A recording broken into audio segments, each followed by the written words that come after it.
যে আমরা প্রতিশোধ দিব, আমাদের সেই প্রতিশোধ হবে সেই প্রতিশোধ। আমি আবার বলছি, এদেশে ভাড়াটিয়া থাকবো না, ভাড়াটিয়া হিসেবে থাকবো না। এই জমিনের মালিকানা সূত্রে এদেশে বসবাস করি, এই জমিনকে আল্লাহর জন্য মুক্ত করেই ছাড়বো ইনশাআল্লাহ।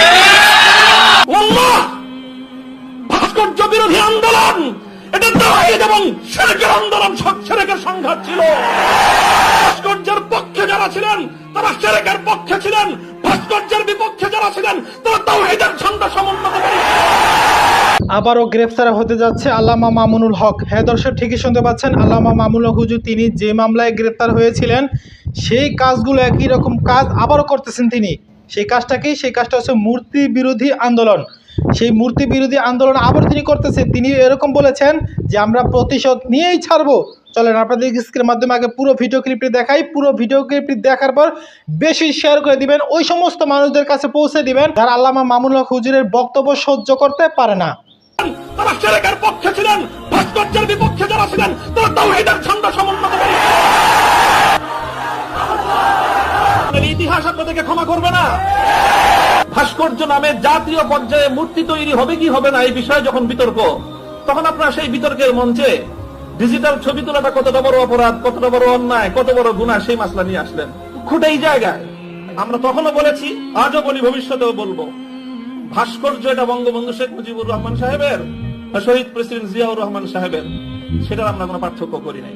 আমি একথাও বলেছি, ভাস্কর্য যদি স্বয়ং আমাদের মুসলিম জাতির পিতা খলিল ইব্রাহিম আলাইহিস সালামের হয়, তাহলে সেই ভাস্কর্যের সাথে কি আচরণ করতে হয় মুহাম্মদুর রাসূলুল্লাহ শিখিয়ে দিয়ে গেছেন।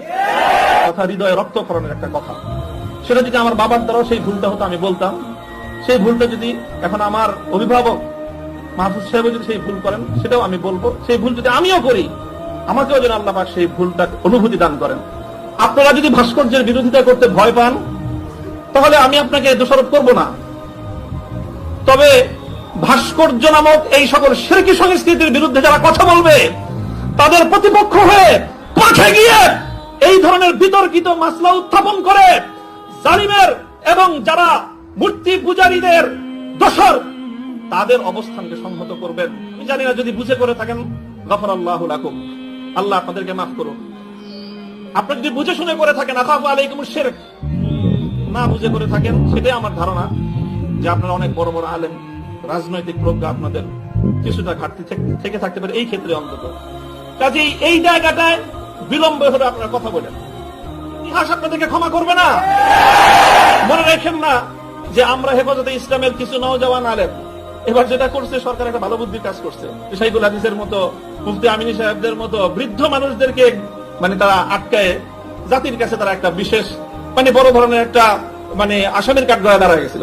তারা আমাদের মুরব্বীদেরকে কারো গায়ে স্পর্শ করে নাই। শুরুই করছে মামুনুল হক থেকে, এদের হাত পাও গুলি সব ভাঙিয়ে দাও, তাইলে এই বুড়া মাথা যেগুলো আছে সেগুলো আর কি করবে, এই পলিসি নিছেন।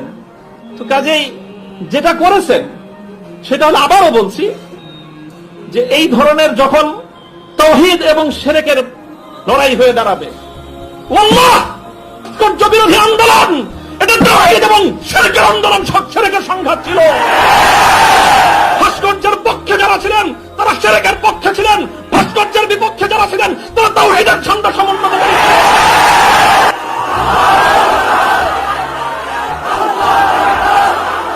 সেই ভুলটা যদি এখন আমার অভিভাবক মাহফুজ সাহেব যদি সেই ভুল করেন, সেটাও আমি বলবো। সেই ভুল যদি আমিও করি।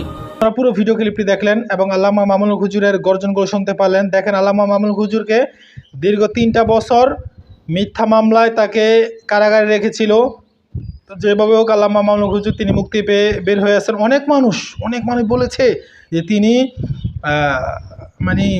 শর্ত সাপেক্ষে বের হয়েছে, যে সরকারের বিরুদ্ধে কথা বলবে না, অমুকের বিরুদ্ধে কথা বলবে না, উচিত কথা বলবে না, এরকম কথা বলেছে। কিন্তু মামুনুল হক হুজুর এটা সম্পূর্ণ ভুল, এটা তিনি ব্যাখ্যা করে দিয়েছেন যে তিনি জেল থেকে বের হওয়ার সাথে সাথেই কি বাড়িতে যাওয়ার আগে কি গরম বক্তব্য, সেটা তো আপনি শুনতে পেরেছেন। তো যাক, আর কোনো কথা নাই, আল্লামা মামুনুল হক হুজুরের জন্য দোয়া করবেন, ভিডিওটি সর্বোচ্চ শেয়ার করে দিবেন। আল্লাহ হাফেজ।